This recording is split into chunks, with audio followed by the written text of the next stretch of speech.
ಎಲ್ರಿಗೂ ನಮಸ್ಕಾರ. ನಾನು ಸುಜಯ್ ಶಾಸ್ತ್ರಿ. 2019ರಲ್ಲಿ ಮೊದಲ ಸಿನಿಮಾ ಗುಬ್ಬಿ ಮೇಲೆ ಬ್ರಹ್ಮಾಸ್ತ್ರ ರಿಲೀಸ್ ಆಗಿತ್ತು. ಅದಾದ್ಮೇಲೆ ಈಗ 2026ರಲ್ಲಿ ನನ್ನ ಎರಡನೇ ಚಿತ್ರ ಎಲ್ರಿ ಕಾಲೆಳೆಯುತ್ತೆ ಕಾಲ ರಿಲೀಸ್ ಆಗ್ತಾ ಇದೆ. 4 ವರ್ಷ ತಡ ಆಯಿತು. 4 ವರ್ಷ ತಡ ಆಗಿದೆ, ಕಾರಣಾಂತರಗಳಿಂದನೇ ಆಗಿದೆ. ಹಾಗಾಗಿ ತಮ್ಮಲ್ಲಿ ಕಳಕಳಿ ಮನವಿ. ನನಗೆ ಗೊತ್ತಿಲ್ಲ ನಾನು ನಿಮ್ಗೆ ಎಷ್ಟು ಜನಕ್ಕೆ ನನ್ನ ರೀಚ್ ಮಾಡಿಸಿದ್ದೀನೋ ಅಥವಾ ಎಷ್ಟು ಜನಕ್ಕೆ ಈ ಸಿನಿಮಾ 17ನೇ ತಾರೀಕು ಏಪ್ರಿಲ್ 17ಕ್ಕೆ ರಿಲೀಸ್ ಆಗ್ತಿದೆ ಅಂತ ಬಂದು ತಲುಪಿದೆಯೋ ನನಗೆ ಗೊತ್ತಿಲ್ಲ. ಆದರೆ ತಮ್ಮಲ್ಲಿ ಕಳಕಳಿ ಮನವಿ, ಎಷ್ಟೇ ಜನಕ್ಕೆ ಇದು ತಲುಪಬೇಕು ಅಥವಾ ಅಪ್ಪಟ ಕನ್ನಡ ಸಿನಿಮಾನ ತಲುಪಿಸ್ಬೇಕು ಅನ್ನೋ ಒಂದು ಪ್ರೀತಿ ಮತ್ತು ವ್ಯಾಮೋಹ ಇದೆಯೋ ದಯವಿಟ್ಟು ಎಲ್ಲರೂ ಶೇರ್ ಮಾಡಿ ಅಂತ ಕೇಳ್ಕೊತಾ ಇದ್ದೀನಿ. ಇಷ್ಟು ಮಾತ್ರ ಮಾಡಬಲ್ಲೆ. ನನಗೆ ನಮ್ಮ ಸುತ್ತಮುತ್ತ ಇರೋರಿಗೆ ಸಾಕಷ್ಟು ಜನಕ್ಕೆ ನನ್ನ ಬಗ್ಗೆ ಗೊತ್ತು, ಅಥವಾ ಸಾಕಷ್ಟು ಜನ ನನ್ನ ಇಷ್ಟಪಡೋರಾಗ್ಲಿ ಅವ್ರು ಅದನ್ನ ಹೇಳೋದು.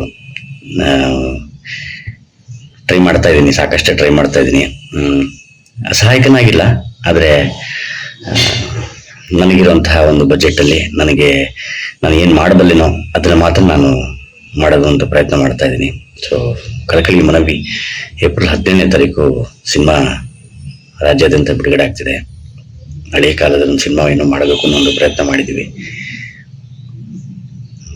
ಚೆನ್ನಾಗಿ ಬಂದಿದೆ ಅಂತ ಅದೇನೆ ಹೆತ್ತೋರಿಗೆ ಹೆಗಣ ಮುದ್ದಾಗಿದೆ. ದಯವಿಟ್ಟು ಒಂದು ರಿಕ್ವೆಸ್ಟ್, ಎಲ್ಲರೂ ಶೇರ್ ಮಾಡಿ ಈ ವಿಡಿಯೋನ. ಎಲ್ಲರಿಗೂ ಗೊತ್ತಾಗ್ಲಿ ಏಪ್ರಿಲ್ 17ನೇ ತಾರೀಕು ಈ ಸಿನಿಮಾ ರಿಲೀಸ್ ಆಗ್ತಿದೆ ಅಂತ ನಿಮ್ಮಲ್ಲಿ ಕೇಳ್ಕೊತಾ ಇದ್ದೀನಿ. ಸಾಕಷ್ಟು ಟ್ರೈ ಮಾಡಿದ್ದೀನಿ. ವಿಶಿಷ್ಟವಾಗಿರುವಂಥ ಪ್ರಮೋಷನ್ಗಳಾಗಲಿ ಅಥವಾ ಪೋಸ್ಟರ್ ಮಾಡೋದಾಗಲಿ ಅಥವಾ ಎಲ್ಲ ರೀತಿಯ ಒಂದು ನನ್ನ ಶಕ್ತಿ ಅನುಸಾರ ಹೇಗೆ ಮಾಡಬಹುದು ಅಂತ ಅನ್ಸುತ್ತೋ ಅದನ್ನೆಲ್ಲ ನಾನು ಮಾಡಿದ್ದೀನಿ. It's request, humble request. ಪ್ರತಿಯೊಬ್ಬ ಕನ್ನಡಿಗರನ್ನು ಬಿಡ್ಕೊತಾ ಇದ್ದೀನಿ. ಏಪ್ರಿಲ್ 17ನೇ ತಾರೀಕು ಚಂದನ್ ಶೆಟ್ಟಿ ಅವರ ಅಭಿನಯದ, ಅರ್ಚನಾ ಕೊಟ್ಟಿಗೆ ಅಭಿನಯದ ಹಾಗೂ ಅತ್ಯದ್ಭುತವಾದಂತಹ ತರ ಒಳಗೆ ಇರುವಂತಹ ತಾರಮ್ಮ ಇದ್ದಾರೆ, ದತ್ತಣ್ಣ ಇದ್ದಾರೆ, ಮಂಡ್ಯ ರಮೇಶ್ ಅವರು ಇದ್ದಾರೆ, ಮಂಜು ಪಾವಗಡ ಇದ್ದಾರೆ, ಪ್ರೀತಿಯ ರಾಕೇಶ್ ಪೂಜಾರಿ ಅವರು ಇದ್ದಾರೆ. ಅವರೆಲ್ಲರನ್ನ ನಾನು ಈ ಸಿನಿಮಾದಲ್ಲಿ ಅತ್ಯದ್ಭುತವಾದ ಪಾತ್ರ ಬಳಸ್ಕೊಂಡಿದ್ದೀನಿ. ಸೊ ತಮ್ಮಲ್ಲಿ ಮನವಿ ಏನು ಅಂತಂದ್ರೆ ಇದು ಹೆಚ್ಚು ಜನಕ್ಕೆ ತಲುಪೋ ಹಾಗೆ ಮಾಡಿ ಅಂತ ಈ ಮುಖಾಂತರ ಕೇಳ್ಕೊತಾ ಇದ್ದೀನಿ. ನಮಸ್ಕಾರ.